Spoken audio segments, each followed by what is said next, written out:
ধর্মীয় পরিচয় ব্যবহার করে কেউ যাতে রাজনৈতিক সুবিধা নিতে না পারে সেই বিষয়ে সব সম্প্রদায়ের মানুষকে সজাগ থাকার আহ্বান জানিয়েছেন বিএনপির ভারপ্রাপ্ত চেয়ারম্যান তারেক রহমান। বিকেলে রাজধানীর ইঞ্জিনিয়ার্স ইনস্টিটিউটে হিন্দু সম্প্রদায়ের নেতৃবৃন্দের সঙ্গে শুভেচ্ছা বিনিময় ও আলোচনা সভায় এই কথা বলেন তিনি। বাংলাদেশের বর্তমান আর্থসামাজিক, ভৌগোলিক, রাজনৈতিক পরিস্থিতি পিআর পদ্ধতিতে নির্বাচনের জন্য উপযোগী নয় বলেও মন্তব্য করেন তিনি। বাতেন বিপ্লবের রিপোর্ট। রাজধানীর ডিপ্লোমা ইঞ্জিনিয়ার্স ইনস্টিটিউটে হিন্দু সম্প্রদায়ের নেতৃবৃন্দের সঙ্গে জন্মাষ্টমীর শুভেচ্ছা বিনিময় ও আলোচনা সভায় যুক্তরাজ্যের লন্ডন থেকে ভার্চুয়ালি যোগ দেন বিএনপির ভারপ্রাপ্ত চেয়ারপারসন তারেক রহমান। এ সময় প্রধান অতিথির বক্তব্যে তিনি বলেন, প্রস্তাবিত পিআর পদ্ধতিতে কোন ব্যক্তিকে নির্বাচিত করা হচ্ছে জনগণের সেটি জানার পরিষ্কার কোনো সুযোগ নেই, কিন্তু গণতন্ত্রের প্রতিনিধিত্বের ক্ষেত্রে জনগণের আস্থা ও বিশ্বাস অর্জন জরুরি। বাংলাদেশের আর্থসামাজিক, ভৌগোলিক, রাজনৈতিক পরিস্থিতিতে পিআর পদ্ধতিতে নির্বাচনের জন্য এখনো উপযোগী নয় বলেই আমরা কম বেশি মনে করি।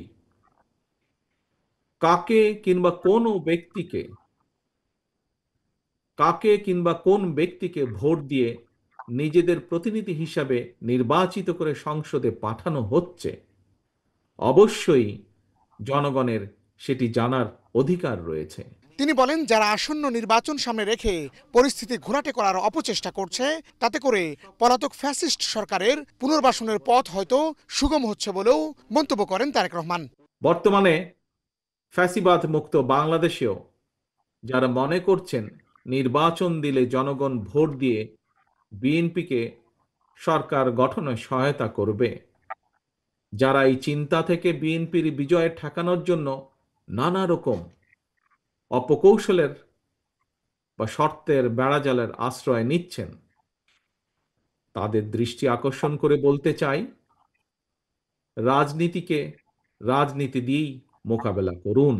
তারেক রহমান বলেন, প্রতিটি বিষয়ে সব রাজনৈতিক দলের ঐকমত্য হতে হবে এমন নয়, তবে স্বাধীনতা, সার্বভৌমত্ব এবং জাতীয় স্বার্থ সংশ্লিষ্ট বিষয়গুলোতে অবশ্যই ঐকমত্য ও ঐক্যবদ্ধ থাকা অত্যন্ত জরুরি। বা সমাধান করা যাবে বলে আমি বিশ্বাস করি। বাতেন বিপ্লব, এশিয়ান টেলিভিশন, ঢাকা।